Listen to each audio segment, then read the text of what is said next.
मैंने आपको भाग 1 में गुरुत्वाकर्षण के आप लोगों को मैंने गुरुत्वाकर्षण बल के बारे में, अभिकेंद्रीय बल के बारे में और केपलर के तीनों नियम के बारे में तथा F समानुपाती 1/r² के बारे में समझाया था।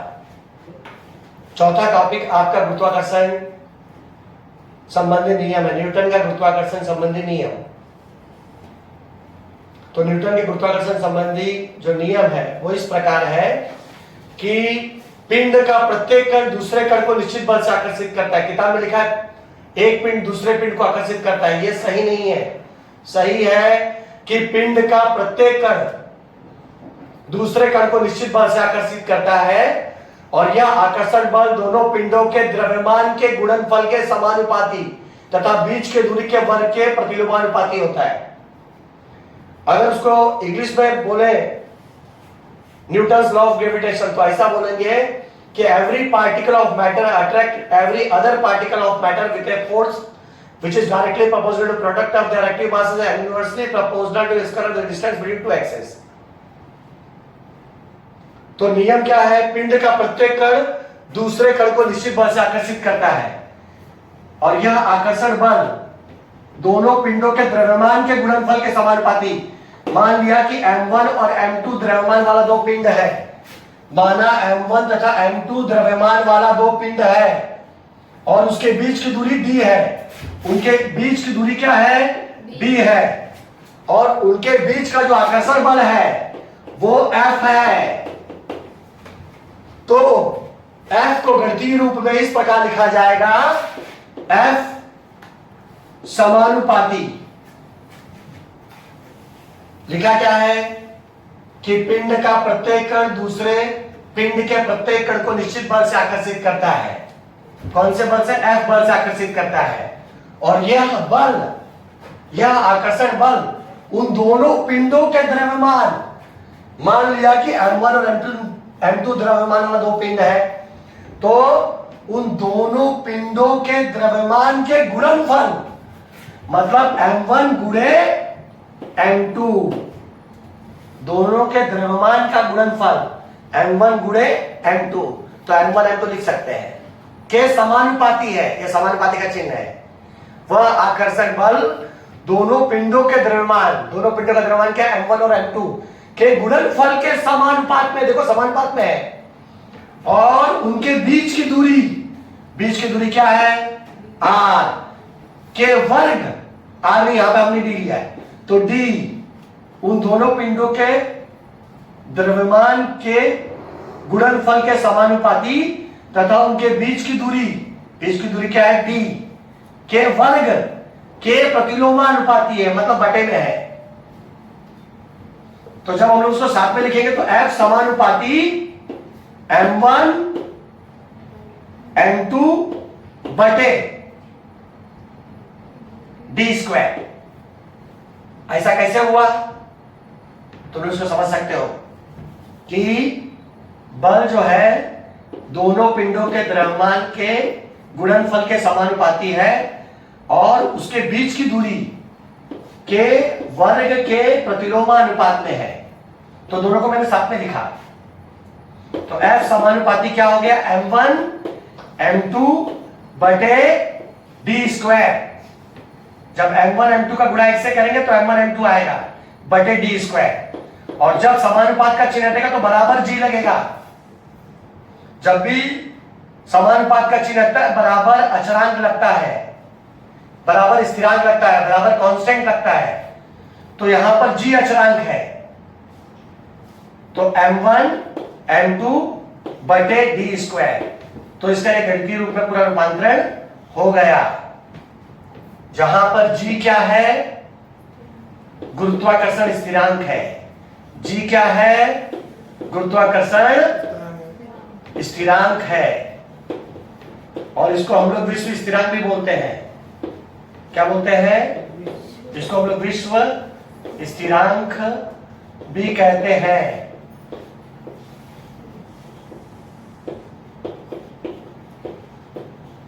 और इस g का मान 6.67 गुणे 10 घाते -11 न्यूटन मीटर स्क्वायर और पर किलोग्राम स्क्वायर होता है।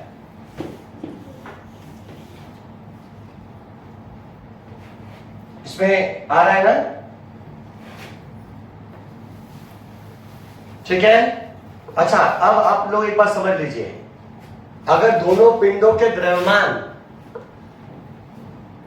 में से किसी भी एक के द्रव्यमान को दुगना किया जाए तो बल अपने आप क्या हो जाएगा? दुगना हो जाएगा।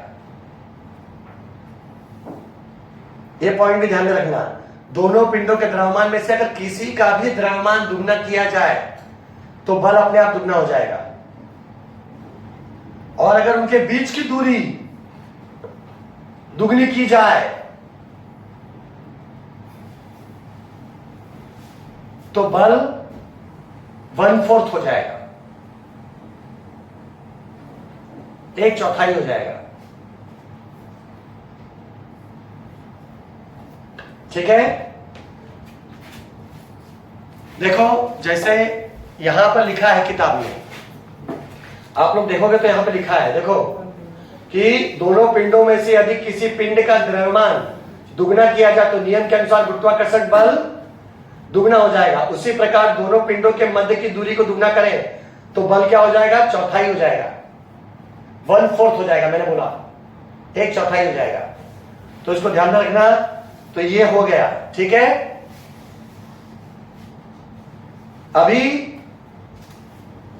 हम लोग को ये समझना होगा कि ये एक समान वृत्ताकार गति अभिकेंद्रीय बल का परिमाण, जिसमें बताया गया है कि वेग क्या है? दूरी बटे समय, यानी वही वेग बराबर वृत्त की परिधि बटे आवर्तकाल 2πr, मतलब वही हो गया जो मैं समझा चुका हूं, जिसमें हमने सिद्ध पहले से ही कर चुके हैं केपलर के नियम के आधार पर कि F समानुपाती 1/r² को हम लोग पहले सिद्ध कर चुके हैं। तो इसको हम लोग को पढ़ाने की जरूरत नहीं है, हम लोग ऑलरेडी पढ़ा चुके हैं इसको, और उसको हम लोग उसको पहले से इंक्लूड कर चुके हैं। ठीक है। तो इसको ये टॉपिक को लेने की जरूरत नहीं है क्योंकि वो पहले हो चुका है, मेरे पहले भाग 1 में हो चुका है। ठीक है। अब ये टॉपिक 4th हो गया। 5वां टॉपिक है पृथ्वी का गुरुत्वीय बल, अर्थ ग्रेविटेशनल फोर्स।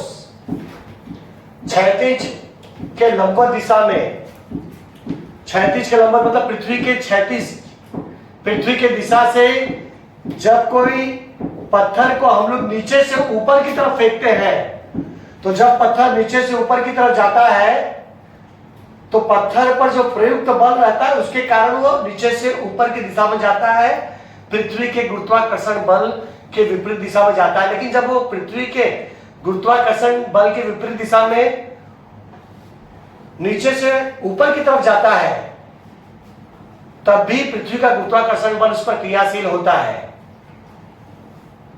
और क्रियाशील गुरुत्वाकर्षण बल के कारण उस पत्थर का वेग नीचे से ऊपर जाते समय कम होता जाता है, और एक निश्चित दूरी पर जाने के बाद पत्थर रुक जाएगा और उसका वेग हो जाएगा 0। भले वो 1 सेकंड के समय भाग के लिए ही रुकेगा, लेकिन वो रुक जाएगा और वो फिर पृथ्वी के गुरुत्वाकर्षण बल के कारण आकर्षित होकर धीरे धीरे नीचे की तरफ आने लगेगा। और जब नीचे की ओर आएगा तो चूंकि गुरुत्वाकर्षण बल की दिशा ऊपर से नीचे की ओर लंबवत है, इसलिए उसमें त्वरण उत्पन्न होगा। गुरुत्व बल एक्टिव हो जाएगा, जिससे उसके वेग में निरंतर वृद्धि होने लगेगी ऊपर से नीचे की ओर आते समय, और पत्थर का वेग बढ़ता जाएगा और पत्थर ऊपर से नीचे की ओर बड़े वेग से आएगा। तो यह उसका प्रभाव है। अब हम लोग ये समझते हैं कि कोई भी, जैसे चंद्रमा है जो पृथ्वी का उपग्रह है, वह भी पृथ्वी के गुरुत्वाकर्षण बल से आकर्षित है, लेकिन वो सेव की तरह ऊपर से नीचे नहीं आ जाएगा, क्योंकि वह पृथ्वी से 3,84,000 किलोमीटर की दूरी पर स्थित है लगभग, और पृथ्वी के सतह से लगभग 1,000 किलोमीटर की ऊंचाई के बाद गुरुत्वाकर्षण बल इतना क्रिया से नहीं होता जितना पृथ्वी की सतह पर होता है। तो एक निश्चित दूरी के बाद पृथ्वी से किसी भी पदार्थ की निश्चित दूरी, किसी भी पिंड की निश्चित दूरी जब उसके एक निश्चित सीमा से परे हो जाती है तो गुरुत्वाकर्षण बल कम हो जाता है। प्रभावित तो रहता ही है, चंद्रमा गुरुत्वाकर्षण बल से प्रभावित है पृथ्वी के, लेकिन वो सीधा ऊपर से नीचे की लंबवत दिशा में ना आकर उसके कक्षा के चारों तरफ घूमना शुरू करेगा। वो उतने बल से आकर्षित नहीं होगा जैसे सेव ऊपर से नीचे गिर जाता है, लेकिन उसके प्रभाव से, पृथ्वी के गुरुत्वाकर्षण के प्रभाव से वो नीचे ना आकर उसके गुरुत्वाकर्षण बल के कारण उसी जगह पर स्थिर रहेगा और अपने कक्षा में घूमना शुरू करेगा उसके चारों तरफ। ऐसा विशेष जो कृत्रिम उपग्रह है जो मनुष्य के द्वारा बनाए गए हैं, जैसे जो सैटेलाइट छोड़ी जाती है, उपग्रह छोड़े जाते हैं, वह भी एक निश्चित ऊंचाई पर जाने के बाद पृथ्वी के गुरुत्वाकर्षण बल से कम प्रभावित होते हैं, लेकिन पृथ्वी के गुरुत्वाकर्षण बल से जितना भी प्रभावित होता है उसके कारण वो ऊपर से नीचे की ओर तो नहीं आते हैं, लेकिन एक निश्चित कक्षा में उसके चारों तरफ घूमना शुरू करते हैं। तो यही कृत्रिम उपग्रह के साथ भी होता है। ठीक है, अभी तक मैंने आपको 5वां टॉपिक पृथ्वी का गुरुत्वीय बल के बारे में बताया था। क्या आपको पता है कि जो हमारे समुद्र में ज्वार भाटा आता है वह दिन में 2 बार आता है, मतलब 2 बार समुद्र के जल का स्तर कम होता है और 2 बार समुद्र में जल का स्तर बढ़ता है। जब समुद्र में जल का स्तर बढ़ जाता है तो उसको हम लोग ज्वार कहते हैं, और जब समुद्र में जल का स्तर कम होता है तो उसको हम लोग भाटा कहते हैं। इंग्लिश में ज्वार को हम लोग टाइड कहते हैं और भाटा को ईब कहते हैं। पृथ्वी पूर्णतः गोल नहीं है, वो ध्रुवों पर थोड़ी सी चपटी है और विषुवत रेखा पर थोड़ी सी दीर्घ है, फैली हुई है। जब चंद्रमा, हमें पता होना चाहिए कि चंद्रमा के कारण पृथ्वी पर समुद्र में ज्वार भाटा आता है, क्योंकि चंद्रमा समुद्र के जल को अपनी ओर आकर्षित करती है। जब चंद्रमा पृथ्वी के एक छोर पर यानी विषुवत रेखा पर होता है तो यहां का जल स्तर बढ़ जाता है और बढ़े हुए जल स्तर के कारण ज्वार आता है। तो ठीक उसके 90 अंश के कोण पर जल का स्तर कम हो जाता है और इस दिशा में, मतलब इस हिस्से में भाटा आता है।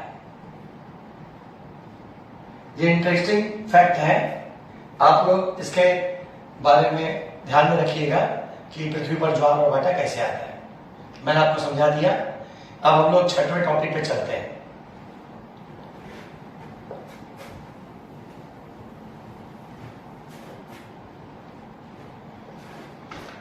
देखिए 6 जो टॉपिक है आपका पृथ्वी का गुरुत्वीय त्वरण।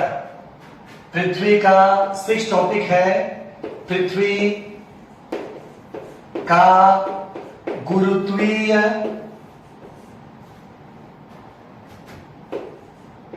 त्वरण। उसको हम लोग इंग्लिश में बोलेंगे अर्थ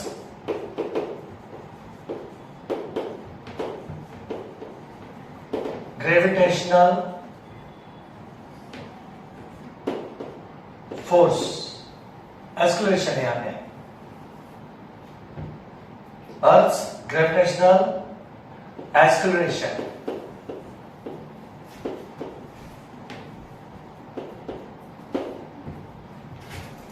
पृथ्वी का गुरुत्वीय त्वरण, अर्थ ग्रेविटेशनल एक्सलेरेशन। त्वरण को एक्सलेरेशन बोलते हैं, इसको ध्यान में रखिएगा। अच्छा, हम लोग को ये बात तो जानकारी है, हमको ऑलरेडी पता है हम लोग को कि पृथ्वी अपने पास के सभी पिंडों पर बल प्रयोग करती है। और जब पृथ्वी किसी भी पिंड पर ऊपर से नीचे की ओर बल प्रयोग करती है, हमको पता है, और पृथ्वी का जो बल होता है, गुरुत्वाकर्षण बल होता है, उसके केंद्र के कारण होता है। तो केंद्र से वस्तु पृथ्वी के पृष्ठभाग से जितनी ऊंचाई पर होगा उतनी ऊंचाई पर गुरुत्वाकर्षण बल ऊपर से नीचे की दिशा में कार्यरत रहता है। लेकिन अगर कोई पिंड पृथ्वी से 2, 5, 10 किलोमीटर की ऊंचाई पर है तो केंद्र पृथ्वी से केंद्र की दूरी, पृथ्वी के केंद्र की दूरी पृथ्वी के पृष्ठभाग से 6400 किलोमीटर उसकी त्रिज्या होती है। उसके कंपेयर में केवल 5-10 किलोमीटर ऊंचाई पर कोई वस्तु रहेगी तो उस पर उतना ही गुरुत्वाकर्षण बल क्रियाशील होगा जैसे उसके पृष्ठभाग पर होता है। हाँ, बहुत अधिक ऊंचाई पर जाने पर गुरुत्वाकर्षण बल कम होता जाता है। ठीक है, तो अब हम लोग इसको जरा समझने की कोशिश करेंगे।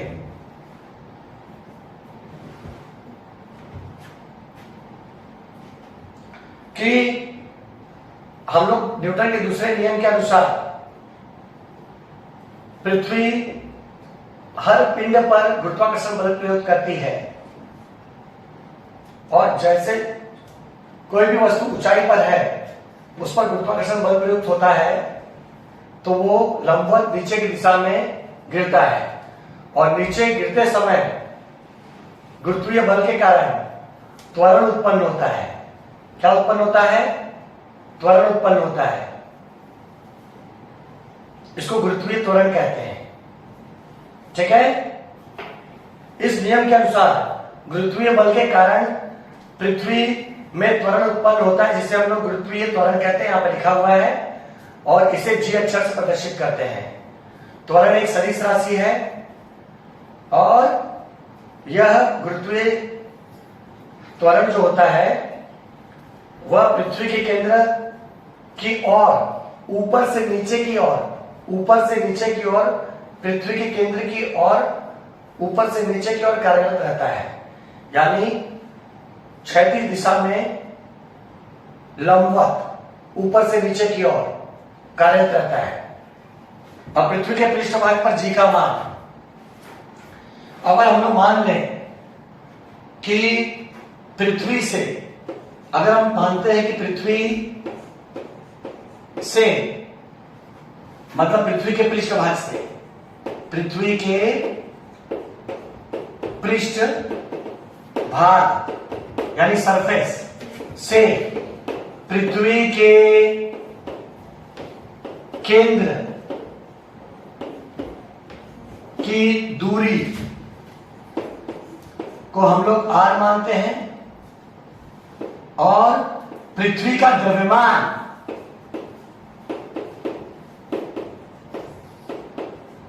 बड़ा M मान लेते हैं, और पिंड का द्रव्यमान क्या मान लेते हैं? छोटा m, और गुरुत्वीय त्वरण को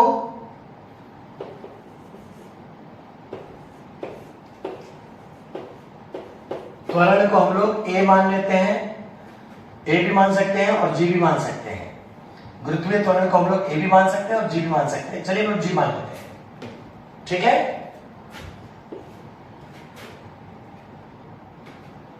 और गुरुत्वीय बल को या गुरुत्वाकर्षण बल को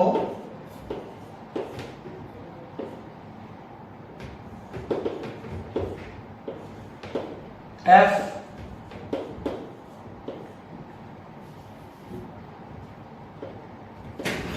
लिखने पर। ठीक है, हम लोग उसको गणितीय रूप में कैसे एक्सप्लेन करेंगे? देखिए, हम लोग को पता है न्यूटन का जो गुरुत्वाकर्षण संबंधी नियम है उसके आधार पर हमको पता है कि पिंड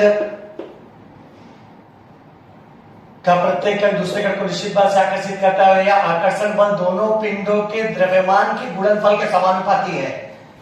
यहां पर दो पिंड कौन से हैं? एक पृथ्वी है जिसका द्रव्यमान m है और केंद्रक से पृष्ठभाग की जो बीच की दूरी है उसको हमने r लिया है, और जो पिंड है उसके द्रव्यमान को हमने m लिया है, और उसके जो बीच का जो गुरुत्वाकर्षण बल जो है वो F है, और ऊपर से नीचे गिरते समय जो त्वरण उत्पन्न हो रहा है उसको हम लोगों ने G चिन्ह से बताया है। तो यहां पर क्या होगा कि F जब पिंड का प्रत्येक कण दूसरे कण को निश्चित बल से आकर्षित करता है या आकर्षण बल दोनों पिंडों के द्रव्यमान के गुणनफल के समानुपाती है। दोनों पिंडों के द्रव्यमान के गुणनफल, दोनों पिंडों का द्रव्यमान क्या है? पृथ्वी का द्रव्यमान m है और पिंड का द्रव्यमान छोटा m है, तो दोनों पिंडों के द्रव्यमान के गुणनफल के समानुपाती हो गया। और बीच की दूरी क्या है? उनके बीच की दूरी क्या है? r। इनके बीच की दूरी क्या है? r। तो उनके बीच की दूरी के वर्ग के प्रतिलोमानुपात में है। जब समानुपात था तब तक यही है, लेकिन जब हम लोगों ने बराबर का चिन्ह लगाया समानुपात को हटा के तो यहां पर G लग जाएगा। तो हम लोग ये समझ गए कि F बराबर क्या होगा? G बड़ा N गुणे छोटा n बटे r स्क्वायर। ठीक है। अच्छा, हमें यह भी ज्ञात है कि F क्या होता है, चूंकि हमें पता है कि बल F बराबर mg होता है, द्रव्यमान गुणे त्वरण होता है। बल बराबर क्या होता है? द्रव्यमान गुणे त्वरण। यहां पर त्वरण क्या है? G गुरुत्व जनित त्वरण है, एक्सेलरेशन है। ठीक है, means acceleration due to gravity है। तो जब हम लोग F की जगह पर mg रखेंगे, F क्या है? mg है, तो F की जगह पर हमने क्या रखा? mg रखा, बराबर G बड़ा N छोटा n बटे r स्क्वायर। तो m और m क्या हो गया? कट गया। तो G बराबर क्या आ गया? G गुणे बड़ा N बटे r स्क्वायर। अब हम लोग थोड़ा सा इसके डीप में जानकारी प्राप्त करते हैं। G का मान निकालने के लिए हम लोग थोड़ा डीप में जाते हैं। तो G का मान हमको पता है, मैंने आपको पहले बताया था G का मान क्या है। G का मान 6.67 इंटू 10⁻⁻11 न्यूटन मीटर स्क्वायर पर किलोग्राम स्क्वायर होता है। और पृथ्वी का जो द्रव्यमान है वो m है, जो कि 6 गुणे 10⁻24 किलोग्राम है। और जो पृथ्वी की त्रिज्या है, मतलब पृथ्वी के केंद्र से पृथ्वी के पृष्ठभाग के बीच की दूरी r, जिसको हम लोग पृथ्वी की त्रिज्या बोलते हैं, और वो है 6.4 गुणे 10⁻6 मीटर। ठीक है। अब सबका मान अगर हम लोग इस पे रखेंगे G में, तो फिर G बराबर क्या आएगा? Gm बटे r स्क्वायर में इसका मान रखते हैं। G का मान कितना है? 6.67 गुणे 10⁻⁻11 गुणे m क्या है? m है 6 गुणे 10⁻24 बटे r क्या है? r है 6.4 गुणे 10⁻6। लेकिन उसका वर्ग है तो उसका वर्ग करना होगा हम लोगों को, तो हम लोग लिखेंगे 6.67 का गुणा हम लोग जब 6 से करेंगे तो इसका मान आएगा 40.02। इसका गुणा करोगे तो आ जाएगा। और 10⁻⁻11 गुणे 10⁻24 करोगे तो तुम लोगों को पता है गुणा करने पर जब गुणा करते हैं तो घात जुड़ता है, तो ये घात जुड़ गया 24, तो 10 कितना बचेगा? 13। 24 बड़ा इसलिए प्लस 13, 10⁻13 बटे 6.4 का वर्ग हो जाएगा। 6.4 का वर्ग होता है 0.96 गुणे 10⁻6 का वर्ग क्या होगा? 10⁻12। तो 40.02 गुणे 10⁻13 में से 12 गया, भाग होने पर घात घटता है, तो 10⁻1 बचा। 10⁻1 को हम लोग 10 लिख सकते हैं बटे, ठीक है, बटे 40.96। जब इसका गुणा होगा तो हो गया 400.2 बटे 40.96। जब हम लोग उसको भाग देंगे तो क्या आएगा? 9.7705 ऐसा कुछ आएगा, लेकिन हम उसको लिखेंगे तो ये जी का मान आ गया, जी का मान क्या आया 9.77 मीटर पर सेकेंड स्क्वायर। तो इस प्रकार इसका गणितीय सूत्र के तरह से इसको सॉल्व करके हमने इसका जी का मान निकाल लिया। ठीक है, अब हम लोग आगे वाले टॉपिक पे चलेंगे। क्या आप जानते हैं कि जो त्वरण का मान है वह पृथ्वी के द्रव्यमान और त्रिज्या पर आधारित होता है। जो जी का मान है वो पृथ्वी के द्रव्यमान और उसकी त्रिज्या पर आधारित होता है। इसलिए पृथ्वी की सतह पर चाहे पिंड का प्रकृति कुछ भी हो और स्थान कोई भी हो, लेकिन जी का मान सदैव स्थिर रहता है और वो लगभग 9.83 मीटर प्रति सेकेंड स्क्वायर के बराबर होता है। इस बात को ध्यान में रखना। अब हम लोग उसके आगे के टॉपिक पर चलेंगे। देखो, पृथ्वी पर उसके पृष्ठभाग से पृथ्वी के केंद्र की दूरी कम अधिक होती है। जैसे उसके ध्रुव पर पृथ्वी पूर्णतः गोल नहीं है। आप लोगों को तो ये ज्ञात ही है कि जो जी का मान है वो जी एम बटे बड़ा जो m है बटे आर स्क्वायर होता है। यहाँ पर जी एम बटे आर स्क्वायर होता है। ठीक है, तो जो गुरुत्वीय त्वरण ये उसके द्रव्यमान पर, पृथ्वी के द्रव्यमान पर और उसके त्रिज्या पर आधारित रहता है। ये पिंड की प्रकृति पर आधारित नहीं रहता है, उसके स्थान पर आधारित नहीं रहता है।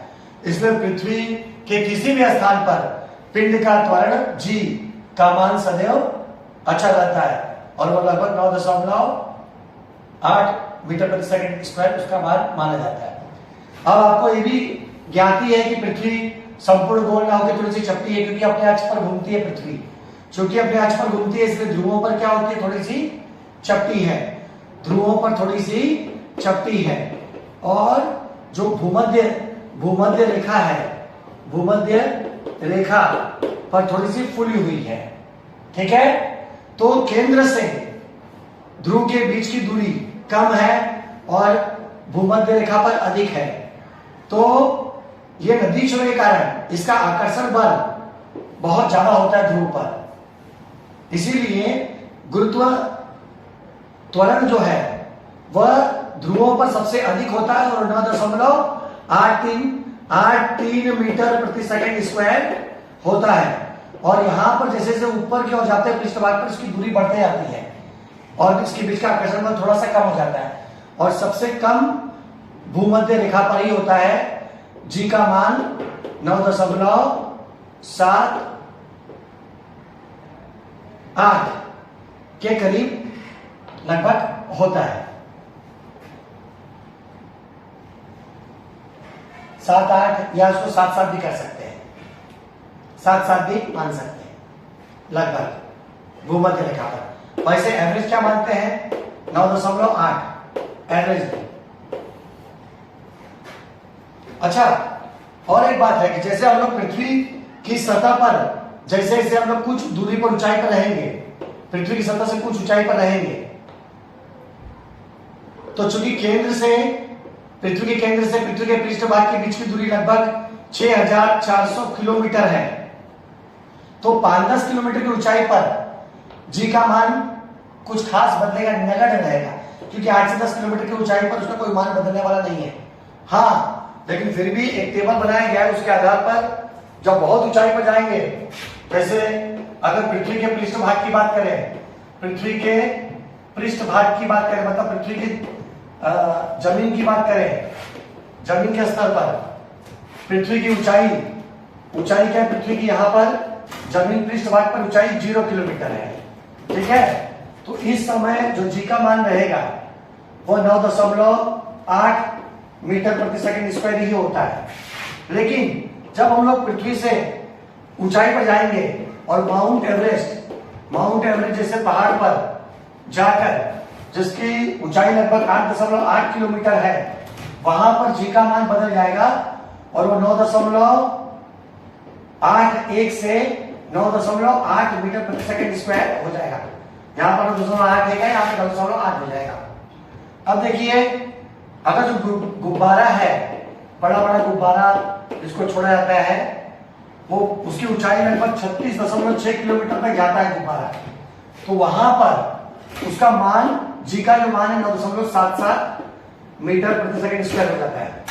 और पृथ्वी की सतह से अंतरिक्ष यान होता है ना, अंतरिक्ष यान मतलब क्या होता है?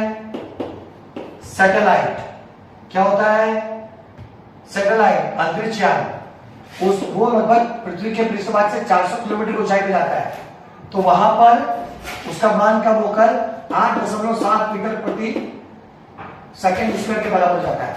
और तो और बहुत ऊंचाई पर यातायात वाला जो उपकरण होता है, यातायात वाला जो उपग्रह होता है जिसको हम लोग कक्षा में छोड़ते हैं, उपग्रह होता है जिसको हम लोग कक्षा में छोड़ते हैं, ऑर्बिट पे छोड़ते हैं, तो वो पृथ्वी से लगभग 35,700 किलोमीटर की ऊंचाई पर जाता है। तब उसका मान, जो जी का मान है, वो बहुत कम हो जाता है, 0.225 मीटर प्रति सेकंड स्क्वायर हो जाता है। तो इस प्रकार जैसे हम लोग पृथ्वी के पृष्ठभाग से जैसे जैसे ऊंचाई पे जाते हैं, वैसे गुरुत्वाकर्षण त्वरण का मान कम होता जाता है। ठीक है। अब अगर चंद्रमा की बात करें तो पृथ्वी की सतह से चंद्रमा बहुत दूरी पर है, और चंद्रमा का गुरुत्वीय त्वरण या चंद्रमा का गुरुत्वाकर्षण बल बहुत ही कम होता है, पृथ्वी से लगभग 1/6 गुना होता है, 1/6 गुना होता है। तो अगर हम लोग चंद्रमा पर जाकर वजन करें खुद का, तो अगर किसी व्यक्ति का द्रव्यमान पृथ्वी पर 60 किलोमीटर है, तो चंद्रमा पर उसका द्रव्यमान 10 किलोग्राम होगा। अगर 60 किलोग्राम वाले व्यक्ति, जैसे मेरा वजन लगभग 60 किलोग्राम है, तो मेरा पृथ्वी पर 60 किलोग्राम वजन है, लेकिन जब मैं चंद्रमा पर जाकर वजन करूंगा तो मेरा वजन लगभग 10 किलोग्राम तक ही होगा। तो चंद्रमा से पृथ्वी की दूरी 3,84,000 किलोमीटर है, और जो अपना पृथ्वी ग्रह है और चंद्रमा जैसे उपग्रह, दोनों का द्रव्यमान अलग अलग होता है, दोनों की त्रिज्या भी अलग अलग होती है, इसीलिए उसका गुरुत्वाकर्षण त्वरण भी अलग अलग होता है और गुरुत्वाकर्षण बल भी अलग अलग होता है। अगर चंद्रमा पर कोई 60 किलोग्राम वाला व्यक्ति है, जो पृथ्वी पर जिसका वजन 60 किलोग्राम है, जैसे मेरा वजन 60 किलोग्राम है, अगर मैं चंद्रमा पर अपना वजन कराऊं तो चंद्रमा पर गुरुत्वाकर्षण बल पृथ्वी के अपेक्षा 1/6 है, तो यहां पर चंद्रमा पर मेरा वजन लगभग 10 किलोग्राम तक आएगा। ठीक है। उसी प्रकार कुछ ऐसे भी ग्रह, जैसे गुरु ग्रह है जो पृथ्वी से बहुत ज्यादा अधिक, जिसका द्रव्यमान है और उसकी त्रिज्या भी बहुत अधिक है, जो बड़ा है पृथ्वी से बहुत, तो जब गुरु ग्रह पर कोई अपना वजन करेगा तो उसका वजन पृथ्वी से बहुत ही ज्यादा आएगा, कई गुना दिखाएगा। ठीक है। तो ये टॉपिक हो गया। अब हम लोग 7वें टॉपिक से करेंगे बाद में।